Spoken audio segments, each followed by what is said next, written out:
eti mama huwa akikupiga kwa kosa ambalo sio huwa anaumwa. Unajua mtumishi, hiyo ni ukweli kabisa. Pasipo na kosa lakini pia ujinga umefungwa ndani ya mtoto, bali fimbo na adhabu vitafukuzia mbali. Siku babangu anafariki mimi nilijua, lakini mbona Mungu anawalisha na wanakula muda wote wanaotaka. Kwa hiyo usihofu kuhusu sisi. Sisi tuko sawa kabisa. Kwa hiyo unahubiri pale kwa masaa mangapi? Pale huaga tunatumia masaa 3. Masaa 3? Masaa 3. Fidunda unaongea na wao kuna masaa 3? Ndio. Ukitazama sasa hivi Fidunda unaona hiki kidude cha black. Kipindi kile hapo hao ni jicho kilikuwa plain white. Okay. Hiki cheusi kilikuwa hamna. Kilikuwa hamna. Mimi siko kuhubiri kwa ajili ya kupata pesa.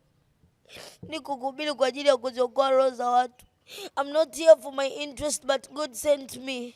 And if you are not willing, don't do it. I'm warning you up.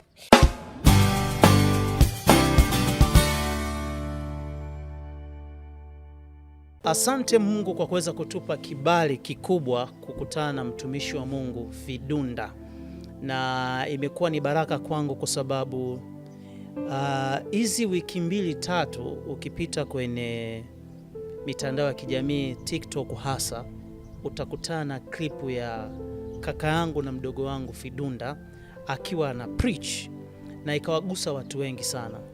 Kwa nini nasema asante Mungu kwa kibali? Kwa sababu nilipomtafuta Fidunda haikuwa rahisi. Nimeshangaa sana na nitamwomba aweze kuelezea katika hilo, kwa sababu kumbe mimi wakati nimeweza kuongea na mama, wewe ambao unanitazama kwenye kabrasha, mama siku ya kwanza aliniambia tumepata udhuru, tunaomba mje siku fulani. Kumbe mama alikuwa amemfuata mwanae kumwambia kuna mtu anaitwa Uncle Jimmy anakutafuta.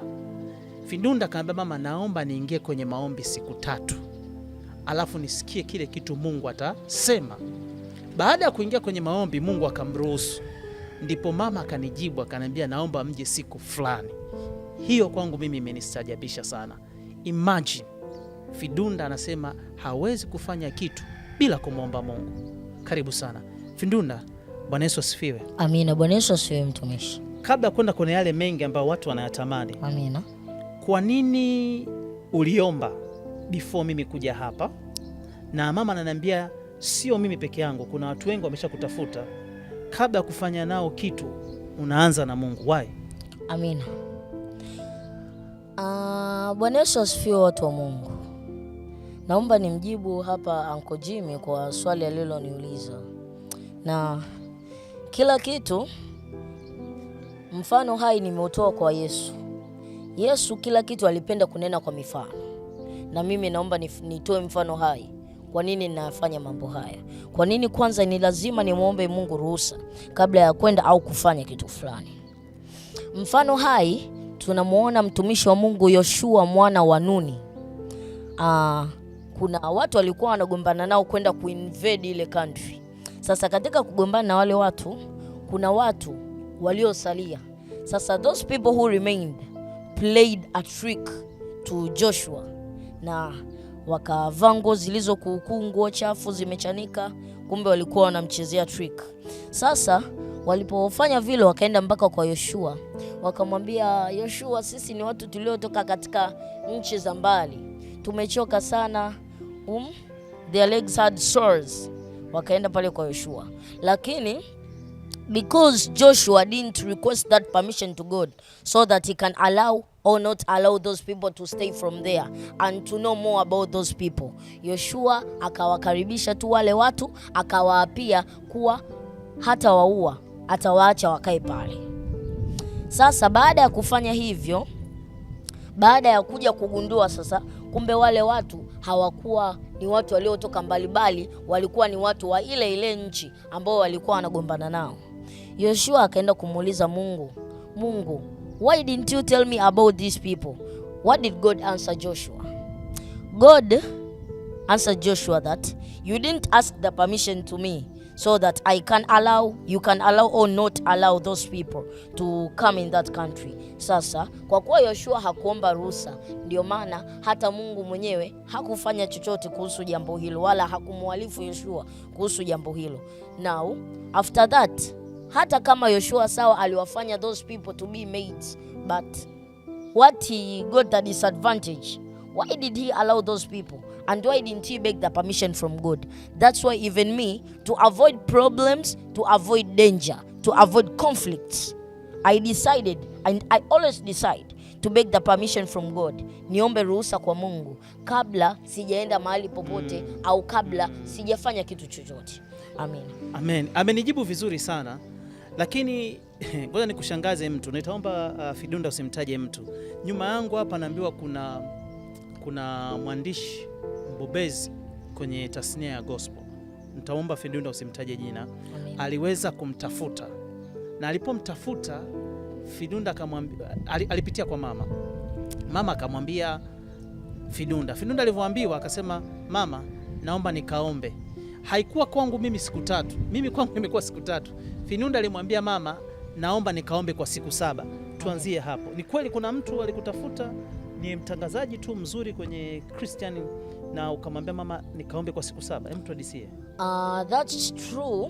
There is a day we were... Ukitumia Kiswahili itakuwa vizuri ili watoto wengine waweze kukusikia. Amen. Kikija endelea. Amen, mtumishi. Yeah. Hiyo ni ukweli watu wa Mungu, kwa sababu kuna siku katika kutuma mahubiri ya TikTok kuna message ilitumwa ikisema, Bwana Fidunda, naomba tukualike katika radio station yetu ndio ya gospel ili uweze kuwahubiria watoto wenzako neno la Mungu.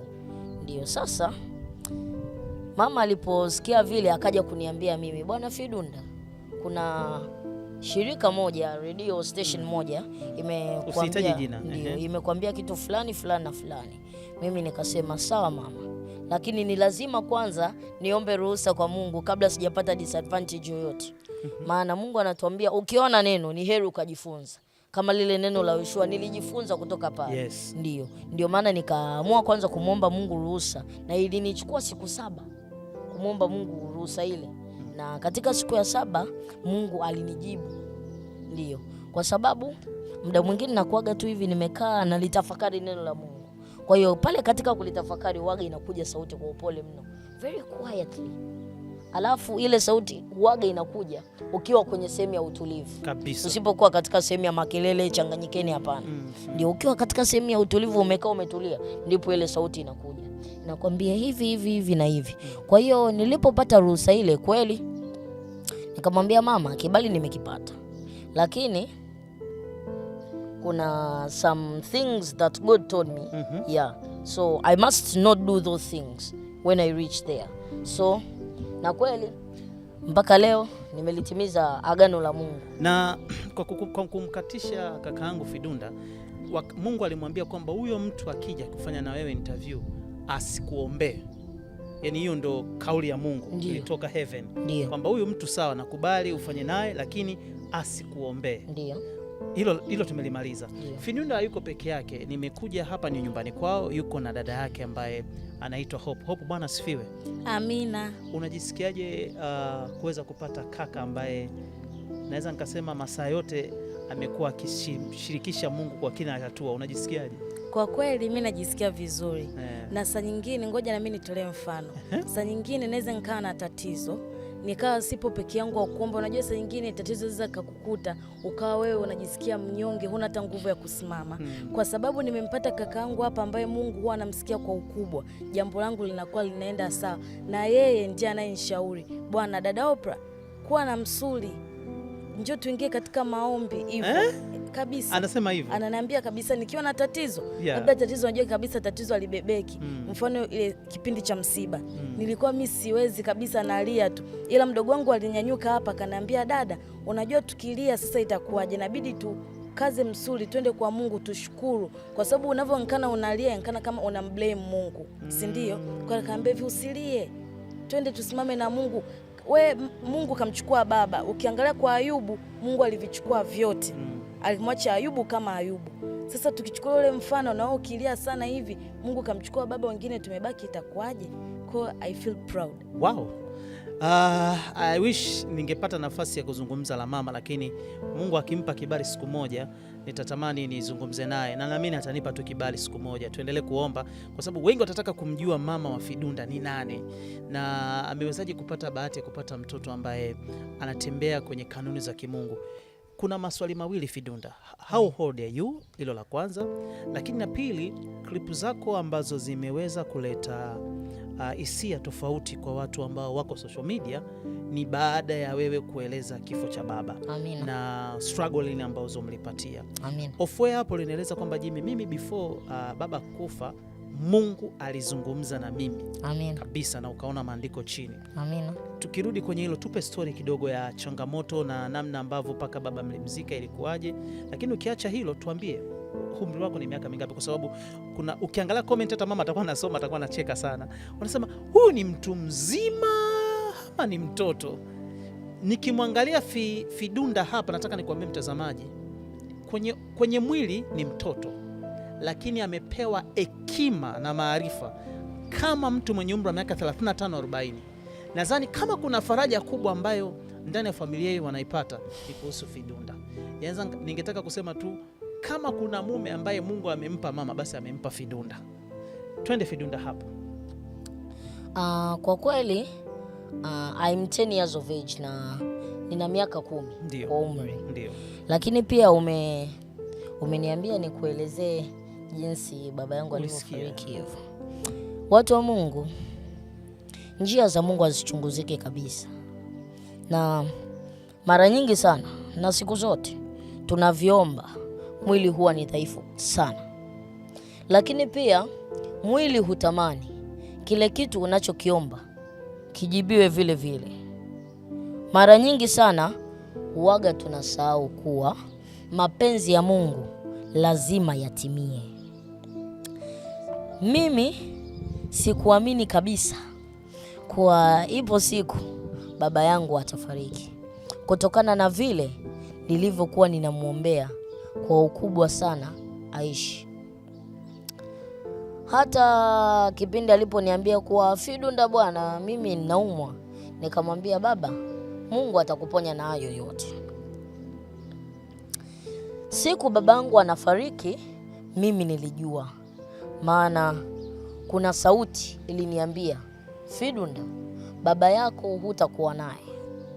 Na kwa kweli mimi baba yangu nilikuwa ninamuombea sana kila siku apone.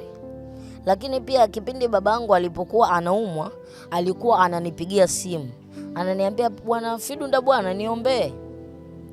Na mimi nikawa namuombea.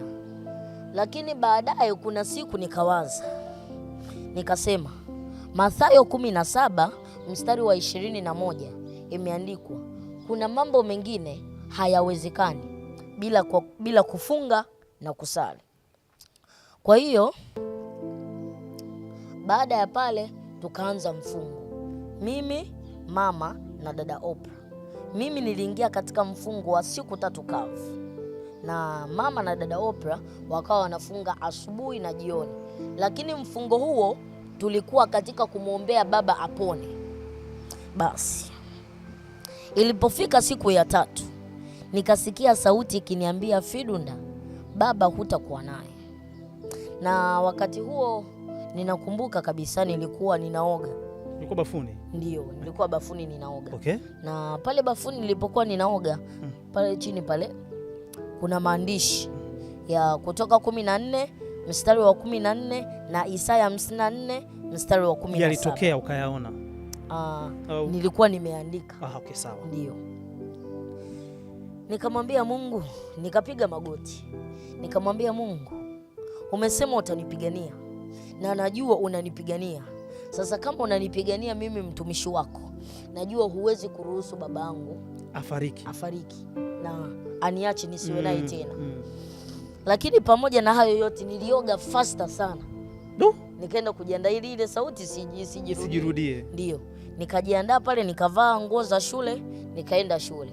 Lakini sikumwambia mama wala dada Oprah kitu chochote, maana nilijua wapo katika mfungo. Kwa hiyo nikiwaambia nitawafadhaisha mno. Ulikaa kimya? Ndio, nilikaa kimya, sikuambia chochote. Okay. Ndio. Na unaposema baba anaumwa, ni alikuwa anaumwa ugonjwa ambao ulikuwa unamtesa kwa muda mrefu ama alikuwa anaumwa nini? Hapana, sio ugonjwa ambao ulikuwa unamtesa hata. Ni ugonjwa wa kawaida kabisa. Seriously? Serious. Hata ukimwona hivi unasema huyu mtu ni mzima, lakini japo alikuwa anaumwa, kilikuwa tu ni kikohozi cha kawaida. Jesus. Ndio. Okay. Na matibabu aliyopewa, unajua kuna yale matibabu mtu ukimwona yupo katika matibabu unasema hapana, hii hali sio nzuri. Hii hali sio nzuri. Ndio, lakini kwa baba yangu matibabu aliyokuwa anapewa just easy. Normal. Ndio, normal kabisa. Ndio. Ya mtu ambaye anaumwa tu kawaida, anapona leo kesho. Okay. Ndio. Ulijuaje sasa kwamba taarifa ambayo ya kuletewa msiba, ulikuwa uko wapi wakati huo? Kwanza, na wewe ulipata reaction yoyote au ulipata Roho Mtakatifu alianza kukueleza mapema hiyo siku? Ndio. Ndio maana katika nilipokuwa naelezea babangu alipofariki, nikasema nilipokuwa ninaoga nilisikia sauti ikiniambia Fidunda, baba hutakuwa naye. Lakini unajua sauti zote ambazo Mungu huwa ananiambia huaga naziamini, lakini siku hiyo ukakataa. No, nikakataa, nikasema hapana, haiwezi kuwepo, maana baba yangu huwa anashiriki katika huduma yangu, kwa hiyo Mungu hawezi kuruhusu. Basi nikaenda shuleni. Kumbuka mama wala dada Oprah sijamwambia chochote, lakini nilipofika shuleni nilikuwa ninatetemeka na nilikuwa nina pressure. Na shule ilikuwa ni wapi hiyo? Shule ipo hapo Tabata Saneni hapo Tusime. Okay, sawa. Ndio. Nilikuwa natetemeka na nilikuwa nina pressure, lakini pamoja yote yani nilikuwa nasikia kuishiwa nguvu. Na nakumbuka siku hiyo ilikuwa ni siku ya kufunga shule. Basi ulipofika muda wa break time au tea break, ndio nikajaribu kwenda kuomba. Nilipoenda kuomba nikaona ninaishiwa nguvu kabisa na siwezi kuomba. Nikawa tu ninalia, nikasema hapana, I must pray. Nikaenda nikamwambia mwalimu, naomba nisindikize nikaombe. Nilikumbuka tu neno moja. Yesu alipokuwa mlimani, alipoona nguvu zinamuisha, alienda akawaita wanafunzi wake hao watatu. Akawaambia nisindikizeni nikaombe. Sasa na mimi nikamwambia mwalimu, naomba nisindikize nikaombe. Lakini cha uzuri walimu wa Tusime, they are very friendly to pupils. Ni wazuri sana kwa watoto. Ndio, yule mwalimu akanisindikiza kuomba. Lakini pamoja na hayo yote nikamwambia mwalimu, naomba nisindikize nikaombe ili japo nipate amani. Ndio. Na Mungu anitie nguvu. Nikaenda kuomba. Katika pale kuomba nikaacha distance kati ya mimi na mwalimu. Sawa sawa. Ndio, nikaenda kuomba. Nikamwambia Mungu, niangalie mimi mtumwa wako. Angalia nilivyokwenda mbele zako kwa ukamilifu na kutenda mema. Lakini pia Mungu, angalia na mtu huyo ambaye ninamuombea baba yangu alivyokuwa anashiriki katika huduma ambayo nilikuwa ninaifanya. Lakini pia Mungu, angalia roho za watu kule nilizokuwa ninaziokoa, maana mimi Lindi vijijini nilikuwa nimeenda katika vijiji 7. Sasa Mungu, angalia ni roho ngapi za watu nilizokuwa naziokoa. Basi na mimi naomba saa hii tu unitie nguvu, unipe amani, lakini uiokoe roho ya mtu huyo mmoja ambaye ni baba yangu. Basi lakini pamoja na hayo yote, nilipomaliza kusali nikasema, Mungu, mapenzi yako yatimizwe, si kama nitakavyo mimi bali kama utakavyo wewe. Yule mwalimu alikuwa hasikii nilichokuwa nakiomba. Baada ya pale, nikiwa natoka katika maombi, nikamwona dada Oprah yule ananifuata. Akaniambia, Fidunda, baba anatuita twende likizo. Mimi baada ya kusikia vile nilimkumbatia dada Oprah. Nikasema, Fidunda, umeniacha. Nililia sana sana sana. Basi dada Oprah akaniombea ruhusa sasa tunarudi nyumbani. Sawa. Lakini njiani nilikuwa nawaza sana kuhusu mama yangu, maana naye mama yangu hakuwa katika hali nzuri kipindi kile baba anaumwa. Kwa hiyo nikafika nyumbani. Nilipofika nyumbani, nilipomwona mama yangu nikamwona alikuwa amefadhaika sana na alikuwa amedhoofika na kunyongea, lakini pia alikuwa katika majonzi makubwa. Nikamwambia mama, pole, Mungu anajua kinachoenda kutokea mbeleni, tusilaumu, tushukuru. Lakini pia mama mdogo wangu akaniambia, Fidunda, baba amekuacha. Basi baada ya kusikia vile pia nilihuzunika sana. Unajua hata kama ulikuwa unajua hiyo habari, lakini pia ukiwa unaambiwa huzuni nyingi inakuja. Baada ya pale nikaenda kwenye chumba cha maombi sasa. Nilipoenda kwenye chumba cha maombi, kwanza naomba turudi nyuma kidogo. Sawa. Kipindi kile baba anaumwa, nipo katika kumwombea, ndio nilichukua shati yake nikaiweka pale madhabahuni pale. Ile shati ndio ilikuwa ni kama kitanda changu, yani mattress and the bed, kitanda na godoro tu ilikuwa ile shati. Nikawa nalala juu ya ile shati kumwombea baba yangu apone kwa machozi mengi mno. Sema alipokuja kufariki baba yangu, nikaichukua ile shati vizuri nikaikunja. Lakini pia katika kuikunja nikamwambia Mungu, ninakushukuru kwa kuwa umeyatimiza mapenzi yako. Ndiyo. Lakini pia si kama nilivyotaka mimi, bali ni kama utakavyo wewe, mapenzi yako yametimizwa. Nikaikunja ile shati vizuri, nikaipeleka kabatini ambako hata baba alikuwa anaziweka nguo zake zingine. Baada ya pale tukawa tunaelekea sasa msibani. Tukiwa njiani nikawa namwambia mama. Ilikuwa mkoa gani? Ilikuwa mkoa wa Njombe. Okay, sawa. Ndio. Nikawa naambia mama tusilaumu, Mungu ndiye anajua nini kinaenda kutokea mbeleni. Yes. Kwa sababu mama, tukiwaangalia ndege wa angani, usihofu kuhusu sisi. Tukiwaangalia ndege wa angani hawapandi, cha kwanza. Lakini cha pili hawavuni, na cha tatu hawawezi kukusanya kile chakula ghalani. Lakini mbona Mungu anawalisha na wanakula muda wote wanaotaka? Basi na sisi itakuwa ni hivyo hivyo kwetu. Jesus. Kwa hiyo usihofu kuhusu sisi. Sisi tuko sawa kabisa.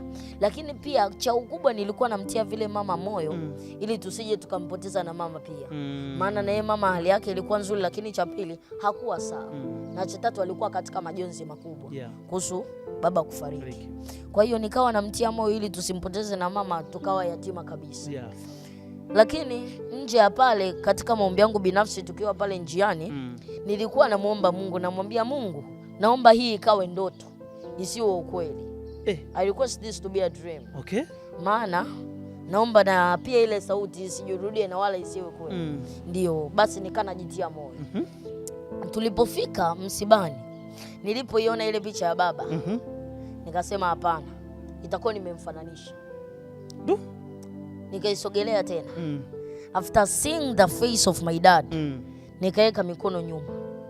Nikasema, da, Fidunda, why did you leave me alone?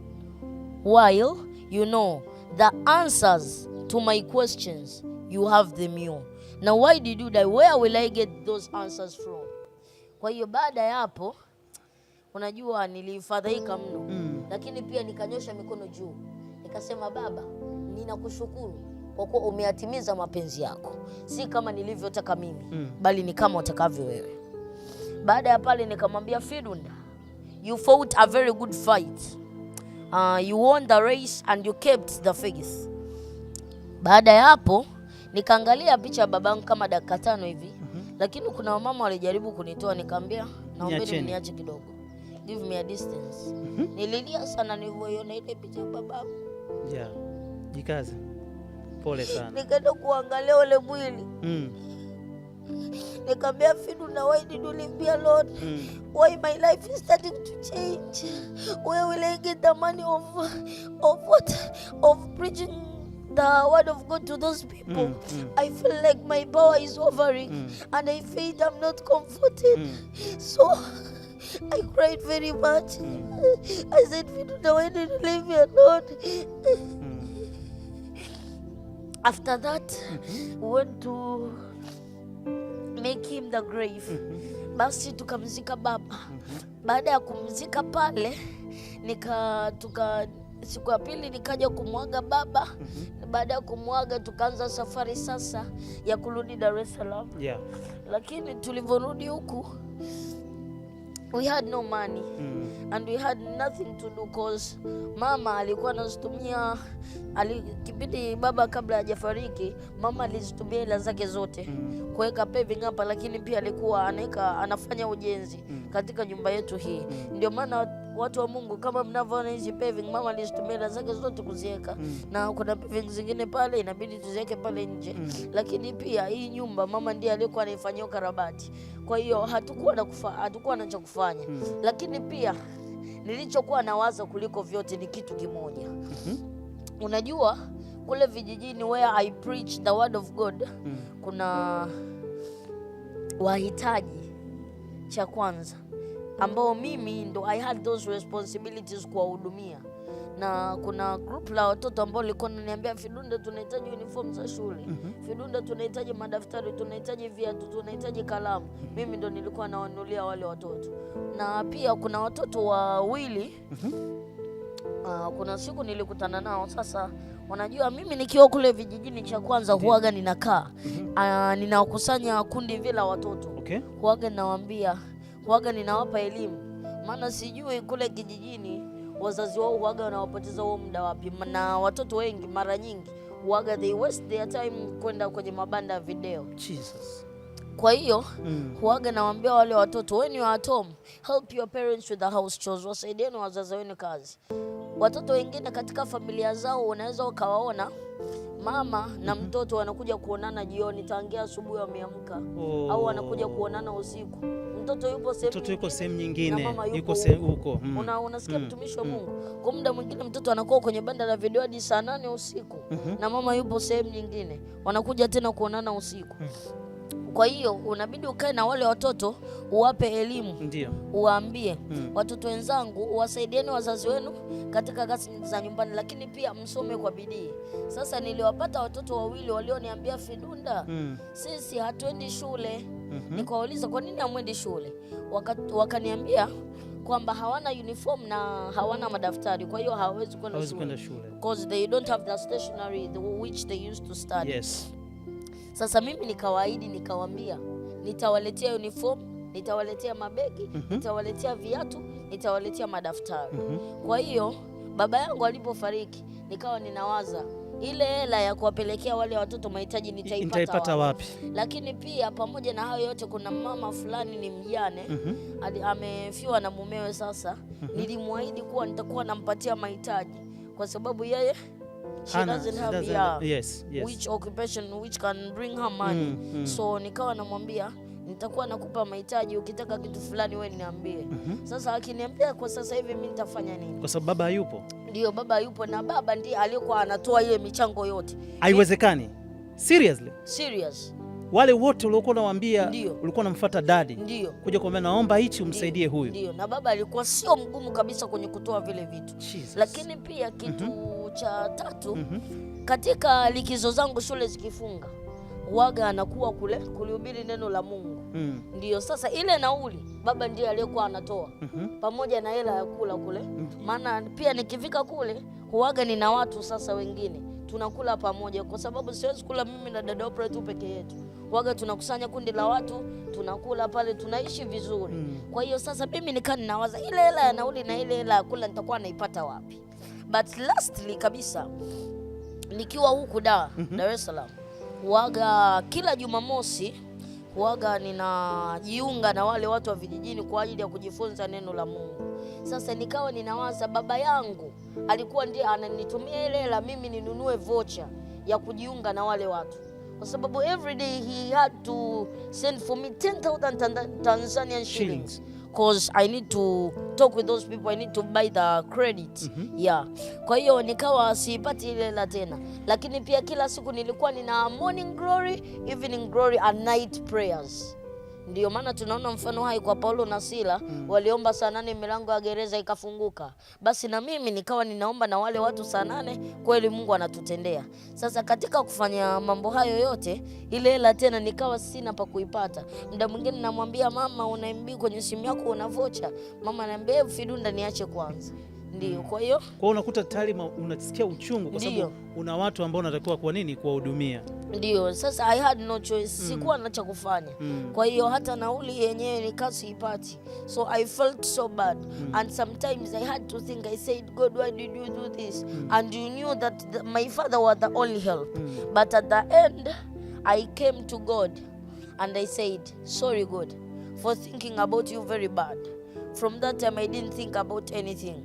Nikasema, the results have already come, I have no what to do. Kwa hiyo after that, ndo God sent his apostle to me to help me with some money so that I can do some things. So in that money, I had to put aside nauli yangu na nauli ya Sister Oprah hapa kwa ajili ya kwenda kule na kuhubiria neno la Mungu. But in that money ilinibidi mimi nitoe kiasi cha shilingi fulani kwa ajili ya vocha, kununua vocha ya kujiunga na wale watu. Na wale watu huwa unaongea nao kwa njia hipi? Wale watu waga naongea nao kwa njia ya simu. Maana ndio. It's true kabisa. Ndio. Mmoja. Kwa sababu wale watu wako hivi, yani kila kijiji wanakaa katika kundi. Sawa. Ndio. Sasa it needs one phone. Sawa. Ambao wote wataisikiliza pale. Wanaweka loudspeaker. Ndio. Kwa hiyo unahubiri pale kwa masaa mangapi? Pale huaga tunatumia masaa 3. Masaa 3? Masaa 3. Fidunda, unaongea na wao kuna masaa 3? Ndio. Tunalijifunza neno la Mungu. Okay. Kwa masaa 3. Na wanakusikiliza? Na wananisikiliza kabisa. Kwa hiyo all in all, huo ndio wito wako ambao unatamani atokee mtu ambaye ataweza kusupport hiyo vision yako? Amina. Ndio kitu unachokitamani, kwamba wale watoto waweze kusaidiwa, kwa maana ya kwamba ukitaka kuweza kuwasiliana nao wapate kwa wakati. Ndiyo. Lakini umesema hapa kwamba huwa unakwenda kule, ni kijiji cha Mtwara? Ndio. Huwa unaendaga kule Mtwara? Lindi vijijini, vijiji 7. Sasa wewe fikiria hivyo vijiji 7 vyote nilitakiwa, yani kila mtu wanakaa hivi kwenye makundi. Kundi la kwanza kijiji cha kwanza, kundi la pili kijiji cha pili, na wote inabidi ni waunge mimi mwenyewe. Sasa hiyo hela, afu masaa 3, kumbuka hiyo hela mimi ninaipata wapi baada ya babangu kufariki? Maana tunaweza hapa tukajiunga salio likajishia simu moja kwa baba. Ndio, namwambia baba kitu fulani fulani na fulani, baba anatuma hela. Sasa unajua ile hela ilikuwa ni kama sadaka, baba alikuwa anatoa kama sadaka. Ndio maana hata sikuamini kwa Mungu anaweza karuhusu baba yangu mimi kufariki. Sawa, tuachane na hiyo Fidunda, tuje sasa kwa wewe, maisha yako personal ambayo unaishi. Fidunda ni mtu aina gani? Mimi kama hivi mtandaoni, mimi ni mtu wa kulihubiri neno la Mungu, maana hilo ndio agano kati ya mimi na Mungu. Ndio maana mimi nilipoanza kuona, nilimwambia Mungu nitalihubiri neno lako hadi mwisho wa maisha yangu. Kwani ulizaliwa kwa uone? Ndio kabisa. Ndio, na naomba nikupe mama yuko sawa, twende. Naomba nikupe historia yangu kwa ufupi. Kwanza kwa majina, ninaitwa Fidunda Mwenda Mseke. Nilizaliwa miaka 9 iliyopita na kwa sasa nina miaka 10. Ndio. Na katika miaka hiyo 9 iliyopita nilizaliwa na changamoto ya macho. Yaani nilikuwa sioni kabisa. Sasa mimi nilikuwa tu nasikia dada Oprah hapa akiongea, mama pale akiniombea, lakini siwaoni. Nikiwa na miaka 4, yaani nilipoanza kujitambua, siku moja nikasikia mama ananiambia, nitakupeleka kesho tena CCBRT Hospital nione wataniambia nini kuhusu macho, maana tarehe ya kwenda ni kesho. Basi tukaenda tukaonana na daktari. Yule daktari akanipima macho. Baada ya kunipima macho, akamuita mama, akamwambia mwanao hawezi kuona. Mama alivyosikia ile taarifa alihuzunika sana. Haiwezekani. Ndio. Akasema hivyo. Ndio. Mama akamuuliza daktari, kwa nini? Daktari akamwambia hivyo ndivyo Mungu alivyomuumba. Basi tukarudi nyumbani. Tuliporudi nyumbani, mama alimshukuru Mungu kwa machozi sana. Lakini pamoja na hayo yote, mimi nikamwambia mama, nilitamani nione ili niweze kulisoma neno la Mungu mwenyewe. Maana kwa kipindi kile ninakumbuka neno la Mungu alikuwa ananisomea dada Oprah, mimi ninakariri ile mistari. Kwa siku nilikuwa nakariri mistari 10. Kwa siku? Ndio. Nilikuwa nakariri mistari 10. Okay. Naomba nikwambie kitu mtumishi. Hapa nyumbani kwetu hapa hauwezi kula, hauwezi kulala sehemu yoyote ya ndani ya nyumba hii bila kushika mistari 10 kwa siku. Ndio sheria ya mama yangu. Mama anachosema huyu ni kweli? Yaani hauwezi kula, huwezi kula, hauwezi kulala. Oprah, hii ni kweli? Ni ukweli kabisa. Kwamba sasa hiyo mmewekeana ni sheria na ni kanuni au imetokea tu? Oprah, hiyo ni sheria, kwa sababu mama anatutafutia misingi bora ya kumpenda Mungu, anatuepusha na zile tabia mbaya mbaya. Kwa anajua huyu nikimwambia kwa siku ashike mistari 10 hatafanya vitu vya dunia, atakuwa concentrated to the Bible. Na Fidunda, hiyo unashika kabisa? Ndio. Kwa hiyo kabla ya kula unaisoma? Ndio. Amazing, tuendelee. Kwa hiyo kwa wiki ilikuwa na kariri karatasi 3. nahisi watu wa Mungu wanaoniangalia TikTok wananijua. Ndio. Sasa siku moja nikamuuliza mama, kwa nini kwa siku tunaomba mara 7 kwa siku, lakini mimi bado sioni? Na ni ukweli, kwa siku tunaomba mara 7. Mara ya kwanza saa 11 alfajiri, mara ya pili saa 3 kamili, mara ya 3 saa 6, mara ya 4 saa 9, mara ya 5 ni saa 12 kwa ajili ya kuikaribisha siku mpya. Maana imeandikwa katika Biblia siku ya Bwana inaanza saa 12. Mara ya 6 ninaomba saa 2 usiku kujiandaa na kwenda kulala. Lakini pia mara ya 7 ninaomba saa 8 usiku kama nilivyokuambia awali na wale watu. Ndio kama Paulo na Sila walivyoomba. Kwa hiyo kwa siku ninaomba mara 7 kwa siku. Na hiyo ndio desturi. Ya hapa nyumbani. Ndio. Lakini hiyo siku nikamuuliza mama, kwa nini kwa siku tunaomba mara 7 kwa siku, lakini mimi bado sioni? Alichonijibu mama yangu ni kwamba siku Mungu akipenda nitaona. Imeandikwa katika Luka 18 mstari wa 1, imetupasa kumwomba Mungu siku zote wala tusikate tamaa. Basi kama nilivyokuambia mtumishi, dada Oprah ndiye aliyekuwa ananikadirisha mistari. Dada Oprah akaendelea na kazi yake ya kunikadirisha mistari. Na siku hiyo nakumbuka alikuwa ananikadirisha Matendo ya Mitume 3, mstari wa 1 hadi wa 10. Katika mistari hiyo nikaona kuna kiwete aliponywa saa 9. Na mimi nikamwambia dada Oprah, kila siku ifikapo saa 9 nitakuwa naenda kuomba kwenye chumba cha maombi, Mungu aniponye kama huyu kiwete. Dada Oprah akaniambia, sawa mdogo wangu, imani yako itakuponya vidonda. Ikawa ni desturi yangu kuanzia siku hiyo hata sasa, ifikapo saa 9 mahali popote nilipo ni lazima niombe. Basi siku moja nikamuuliza mama, kwa nini wewe na dada Oprah mara nyingi sana hufunga na kuomba kwa ajili yangu, sasa kwa nini mimi mwenyewe sifungi? Mama akaniambia, mwanangu, wewe bado mdogo ndio maana ufungi. Nikamwambia mama, naomba unisomee. Kumbuka siku hizo nilikuwa sioni. Kwa hiyo nikamwambia mama, naomba unisomee sehemu katika Biblia inayotukataza sisi watoto tusifunge. Na miaka mingi ulikuwa unaenda shule kipindi hicho? Hapana. Ulikuwa uendi shule? Ndio, nilikuwa bado sijaanza shule. Sawa. Ndio, naomba unisomee sehemu katika Biblia iliyotukataza sisi watoto tusifunge. Leo ni lazima nifunge. Na nakumbuka siku hiyo ilikuwa ni Jumapili. Nasi tunaishi karibu na kanisa. Ndio. Linaitwa Eden. Nilipo hapo ukitembea tu kwa mguu hapo nyumba ya 5. Ndio, kuna kanisa linaitwa Eden. Basi siku hiyo nakumbuka kulikuwa kuna sikukuu za watoto. Basi na sisi tukaenda pale. Lakini tulivyoenda pale nilifurahi sana kuzisikia sauti za watoto zikiimba na kutaja mistari ya Mungu.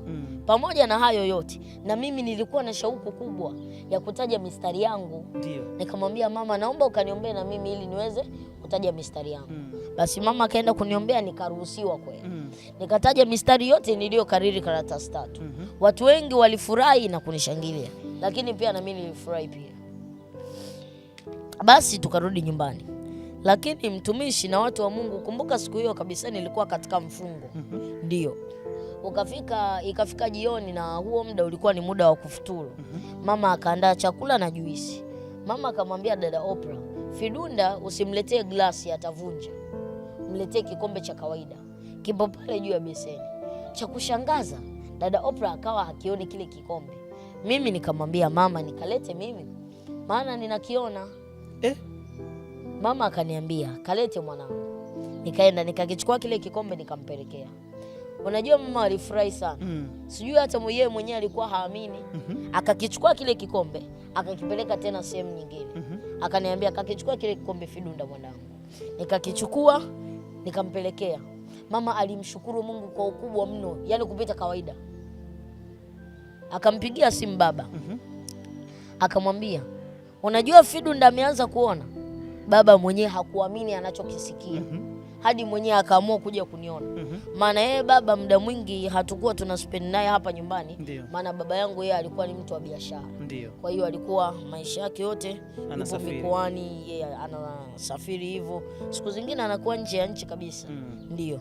Kwa hiyo siku hiyo akaja kuniona, akaniambia, "Vidonda mwanangu, unataka nini?" Nikamwambia, "Baba, mimi nataka nisome shule kama dada Oprah. Lakini pia nataka niweze kusoma neno la Mungu mwenyewe." Kwa hiyo as soon as nilipoanza kuona nikaanza shule. Nilipopelekwa shuleni, unajua hili jicho la kushoto ndilo linaona. Ndio, lakini hili jicho la kulia kwa kipindi kile lilikuwa alioni kabisa. Lakini kwa sasa linaona hafifu. Mungu amenisaidia. Ndio, yote ninamshukuru Mungu. Ndio. Kwa hiyo nilipopelekwa shuleni nikawa ninapata shida sasa ya kukiona kile kitu exactly kilichokuwa ubaoni. Kwa hiyo kikubwa walimu walichokuwa wanafanya, wakawa wananiandikia yale maneno yaliyomo ubaoni kwenye karatasi. Ndio, afu mimi ninayakopi yale maneno. Ikaenda hivyo hadi baadaye nilipokuja kufunguliwa.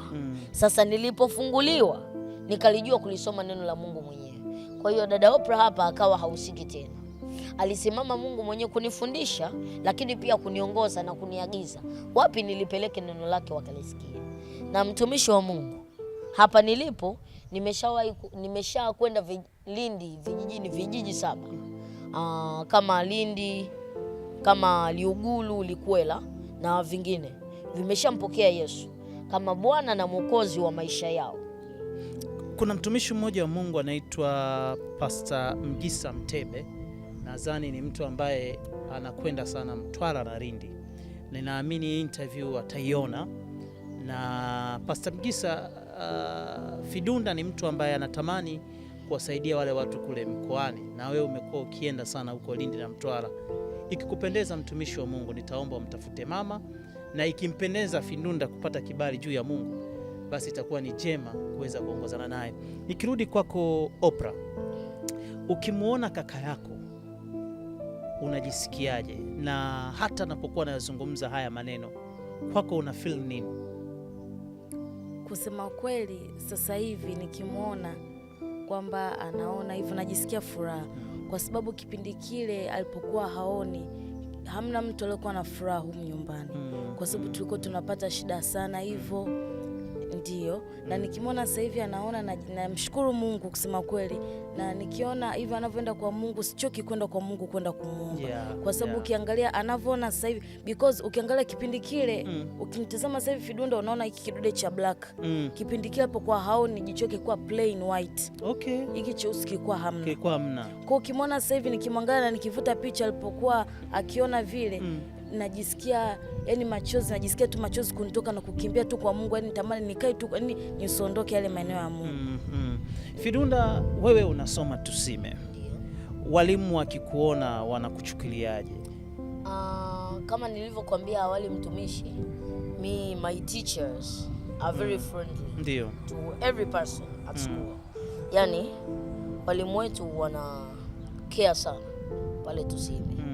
Lakini yote pamoja na hayo, unajua this is all because of globalization. Yes. Yeah. Even them they observe what I do. Cause ndo maana it results that some teachers call me a pastor. Yeah. Wanakuita pastor? Yeah, kabisa. Pastor. Masomo unafanyaje? Kwenye masomo kumbuka imeandikwa katika Kumbukumbu la Torati 28 mstari wa 13. Ndio. Mungu atanifanya niwe kichwa wala si mkia. Ndio. Kwa hiyo kwenye masomo kweli, unajua Mungu anakuambia ukifanya ya kwake naye anafanya ya kwako. Ndio. Kwa hiyo mimi kwenye masomo waga nakuwa kichwa muda wote wala si mkia. Na hisi mpaka hapo ushanielewa. Nimeshakuelewa. Ndio, hata masuala ya position hapo ushaelewa. Nimeshaelewa. Ndio. Kabisa. Umenijibu vizuri kwa hekima kubwa sana. Amen. Tukirudi kwenye kufunga, unawezaje kufunga kwa umri wako? Umri ni miaka 10, unawezaje kufunga? Unajua, like I told you the first time in Matthew 17:21, Mungu anatuambia kuna masuala mengine hayawezekani ila kwa kufunga na kusali. Kwa hiyo ukiingia katika mfungo, cha kwanza kwa mimi, sasa sijui kuhusu wengine, lakini kwa mimi hapa nikiingia katika mfungo waga, cha kwanza sisikii njaa. Kabisa. Tatu kavu. Kwa kufunga 3 kavu kwako ni kawaida kabisa? Kawaida. Na usikii njaa kabisa? Usikii njaa. Samsa Sali, unanisikia hapa? 3 kavu. Fidunda anapiga 3 kavu. Wewe unapiga 3 kavu Samsa Sali? Mimi 2 tu kipengele. 2 tu kipengele. Niache wali maharage. Fidunda unaacha kabisa chakula? Naacha kabisa chakula. Kabisa? Kabisa. Sigelea Mike. Kabisa unaacha chakula? Kabisa.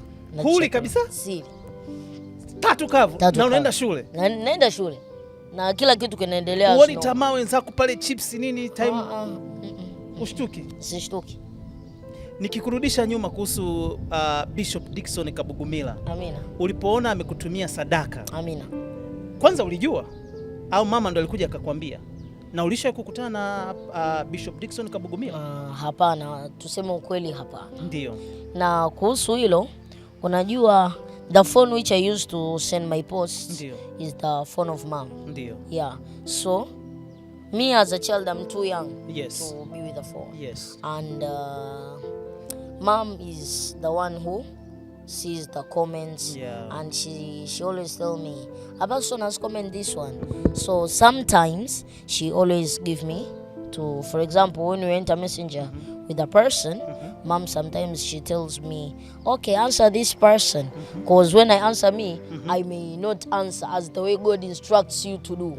Yani nikijibu mimi sitajibu kama Mungu anavyokuongoza wewe. Sawa. Ndio. Kwa hiyo mjibu tu huyu mtu. Kwa hiyo hata mimi mwenyewe huaga, ndio mama huaga ananipa simu yake, lakini nikiwa for her parental guide, nikiwa katika control yake kuhusu ile simu. Sasa muda wote mama ndiye anayekuaga na simu, na mimi I'm too young kama nilivyokuambia.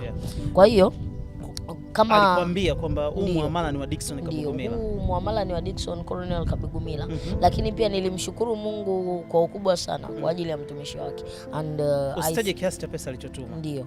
And I think after interview I will go to show you. Uliniambia tunaenda kuonyesha sehemu ya maombi, sehemu unayoomba. I wrote him there. Na ulisema umeandika jina lake. Ndio. Kwa nini uliliandika? Unajua nililiandika. Nini kilikusukuma mpaka kuamua kuliandika? Kilichonisukuma ni kwa ukubwa ni kuwa Mungu amkumbuke mtumishi wake. Maana kama nilivyokuelezea historia yangu kwa wakati ule, I was not so much good in income. In income. And I didn't have any income generating activity. So alivyonitumia ile pesa, I praised God very much for sending his apostle to Sia. So nikaamua kumwandika pale juu ili Mungu aendelee kumpa neema ya kuishi, kwa sababu najua sio mimi tu, while he will come to help, God will give him power to help other people more and more. But in other way, God says when you give somebody something, you have lent him that money. Ukimkopesha, hurumia mhitaji, ndio umemkopesha Mungu. Kwa hiyo kama umemkopesha Mungu, sasa Mungu anakulipa hela yako, lakini pamoja na other thing the rap. So I think after this God has continued widening his things and they are going very good. Ninatamani kuongea mengi na Fidunda, lakini kwa sababu ya muda nitaomba nikatishe hapa. Kuna sehemu chache ambazo ameniambia atanionyesha, ambazo utaziona we mtazamaji. Ameniambia atanionyesha alipoandika jina la Dickson Kabugumila, atanionyesha sehemu yake ambaye ana pray, ili uweze kufahamu anaposema anaomba anamaanisha kweli huwa anakwenda anaomba. Kwa leo naomba tuweze kuishia hapa tamati. Mungu akitupa kibali kingine tunaweza tukaongea mengine mengi. Ukikaa na Fidunda, ni mwalimu kwangu, na mwana ni mwalimu, ana neno kweli haswa ndani yake. Lakini nimshukuru sana mama yake mzazi ambaye nilipompigia simu alinisikiliza, kanambia haya. Sikujua kwamba atarudi kwa mtumishi hapa kwa ajili ya kuweza kuomba kibali. Nakushukuru sana Fidunda kwa kunipa kibali. Ninaamini interview hii ya Kabrasha itaisha, unaita the folder, itaishi miaka na miaka, lakini ninaamini itakwenda kusaidia watoto wengine ambao inawezekana kwa namna moja ama nyingine wamefiwa na wazazi wao wote wawili, au mzazi mmoja hayupo. Amina. Nikuruhusu useme neno moja kwa ajili ya mtoto ambaye hana baba wala mama au hana mzazi mmoja. Mtie moyo. Inawezekana interview akamwonyesha mama yake au baba yake, ikawe faraja na kuinua mioyo yake, kwa sababu Ofea umeniambia Jimmy, mimi maisha yangu ni Mungu. Without pray sitoboi kabisa. Tuendelee. That's true. Now before I continue, please Pastor Jimmy, I saw there is somewhere we want to go wrong with God. there when you said you want to thank me for giving you this permission, Yes. I want to correct you somewhere. Okay. I'm not the one who gave you this permission. And all of these things should go to God. Yes. All of these praises should go to God. Shukrani zote Yes. ziende kwa Mungu. Yes. Maana mimi Mungu ndiye aliyeniambia mimi kuwa amenipa kibali cha wewe kuja na ndio Yes. kufika hapa na tufanye hii interview. Yes. Kwa hiyo kumshukuru sana ni Mungu, lakini sio mimi. Amen. Utukufu sio wangu. Amen. Utukufu ni wa Mungu. After that, all in all, this is last but not the least. Amina kubwa wote wa Mungu. Naomba niwape faraja nyinyi watoto ambao mnapitia changamoto kama nilizopitia mimi, lakini pia na zingine mbalimbali. Watu wa Mungu, kila kitu Mungu huaga anafanya kwa ajili ya ushuhuda. Na Mungu ushuhuda mwingi huaga unapitia kupitia mtumishi wake. Wewe mtoto sasa hivi unaweza ukawaza, why did God do for me like this and no one is like this? Sasa Mungu ameamua kunileta mimi ku bring this situation kwangu ili ikawe mfano kwenu, kwa kumbe hadi kuna watumishi wengine wa Mungu wanapitia situation kama hii. Kwa hiyo mimi nimepitia situation kama hii, naamini ili kuatia nyie watu moyo, na Mungu amesema niwatulize mioyo kwa kweli. Sasa watu wa Mungu, kikubwa ambacho nataka kuambia, tusimwazie Mungu vibaya, maana katika situation hii Mungu ndipo alipotuandalia kitu kikubwa mbeleni. Na sisi ambao tunapitia hii situation tusikate tamaa, maana Mungu bado hajaviondoa vitu vingine katika maisha yetu. Kwa hiyo tukazane kumomba Mungu, tumshukuru Mungu ili tujue na tuone which place is God wanting us to be there. Amina kubwa watu wa Mungu. Kwa ukubwa inabidi tumshukuru Mungu na kumrudishia Mungu sifa na utukufu. Naomba niishie hapo kwa sasa, na watu wa Mungu ambao mnanisikiliza sasa, watoto wenzangu, hata watu wengine, msikate tamaa. Never give up. Kuna swali amenipenyezea hapa, tuko tunamaliza, amenipenyezea ndugu yangu Evans. Ameniambia kwamba eti mama huwa akikupiga kwa kosa ambalo sio huwa anaumwa. Ni kweli? Sio kweli. Unajua mtumishi, hiyo ni ukweli kabisa. Hiyo ni ukweli. Rudia tena. Ni ukweli kabisa. Ni ukweli kabisa. Akikupiga pasipo na kosa lakini. Maana Mungu anakuambia, Mungu anatuambia mle mtoto katika njia mpasayo na hata yaacha hata atakapokuwa mzee. Lakini pia ujinga umefungwa ndani ya mtoto, bali fimbo na adhabu vitafukuzia mbali. Kwa hiyo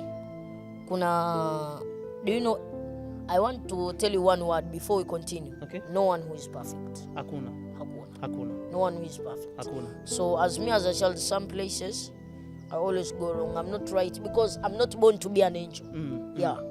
So there is some places waga nakosea, lakini ili kutoa ule ujinga mamangu ni lazima anipe fimbo na adhabu. Lakini muda mwingine kama naweza nikamwambia mamangu, yani upra alafu kucheki naweza nikamwambia mamangu, mama, inabidi tufanye kitu fulani. Sasa unajua kama nilivyokuambia, no one is perfect. Muda mwingine huaga we go according to the world.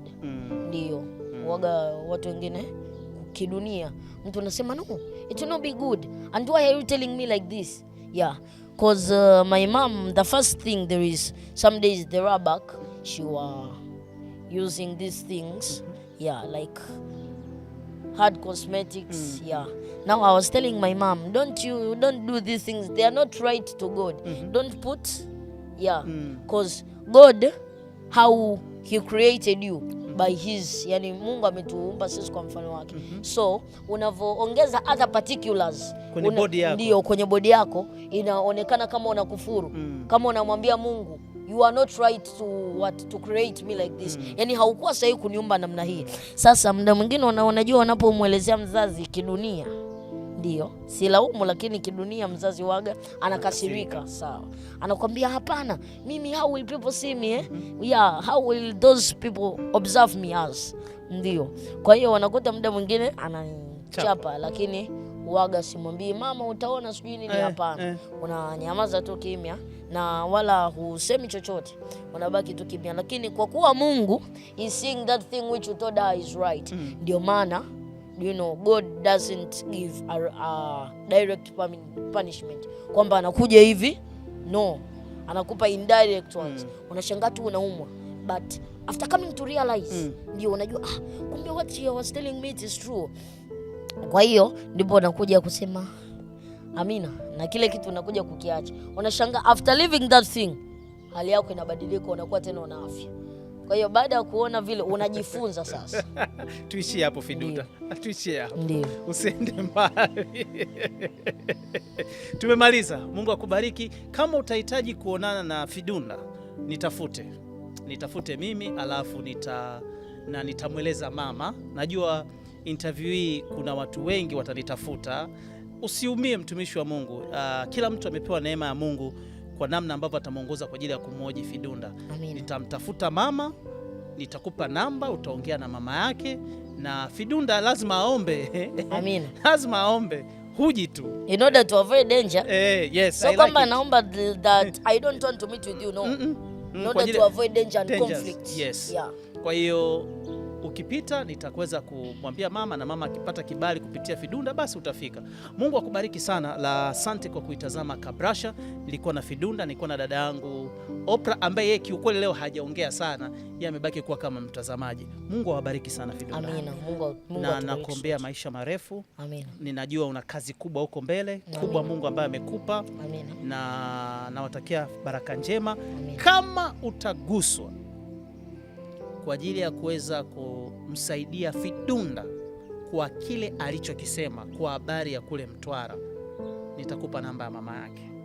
Najua mtakuja kwenye comment wengi, Anko Jimmy tunaomba namba. Namba nitawapa. Lakini uwe kweli una nia ya kutaka kusaidia kazi ya Mungu. Amina. Uwe na nia. Yes. Watu wa Mungu, there is some conflicts that happened. I want to talk now here. Kuna watu wengi walisema mimi ninahubiri hivi ninapata hela. Sasa nilipoisikia ile comment nilijisikia vibaya sana. No Fidunda. Mimi siko kuhubiri kwa ajili ya kupata pesa. Niko kuhubiri kwa ajili ya kuziokoa roho za watu. So may you cleanse up your words to me. I'm not here for my interest, but God sent me. Like the way God sent John the Baptist, and God sent me to do this. So don't think about that. And if you are not willing, don't do it. I'm warning you up. Don't do it, because God is here for me. And God is the one who sends me to do this. So if you are trying to stop me, better you stop very fast. Because God will give you any punishment that you'll ever regret in your life. So I warn you that don't try to do this thing. And don't try to talk stupidity words which are not true. I warn you about that. I request you to finish from here.